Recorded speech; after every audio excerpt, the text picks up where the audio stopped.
Aunty ఏమైంది? ఇగో మెడలో phone కట్టుకున్నావు. ఏం చేయాలప్ప? ఇగో మొన్న అంకులు ఫోన్ చేసిండు. నేనేం చేసిన మొన్న శుక్రవారం నాడు ఫోన్ చేసిండు. ఆయనకి ఓలో ఫోన్ చేసిర్రని ఉరికొచ్చి మునిగిన. ఉరికొచ్చే వరకు ఆయనకి మొఖాలకు పర్రొచ్చింది. ఇక డాక్టర్ దగ్గరకు పోతే డాక్టర్ ఏమన్నాడు, అమ్మ ఫోన్ వచ్చినప్పుడల్లా ఉరకకు, ఫోను మెడలేసుకో అని చెప్పిండు.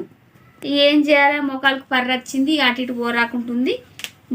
ఫోన్ తీసి మెడలేసుకోమన్నాడు. ఇక అంత సప్పటిదాకా గట్టి మెడలేసుకున్నావు. ఉండబ్బో, అంకుల్ ఫోన్ చెప్తుండు. వీడియో కాల్ మాట్లాడుతుండు. Video call. హలో, మంచిగానే ఉన్నా. మంచిగా ఉన్నావా? ఏ కాలేజీకి పోయి మునుగుతున్నా? కాలేజీలో మనవాడ. మొన్న నీకు ఫోన్ వచ్చిందన్న వరకు ఆయన ఉరికొచ్చినా ఇగో అడ్డం పడ్డా. మోకాలు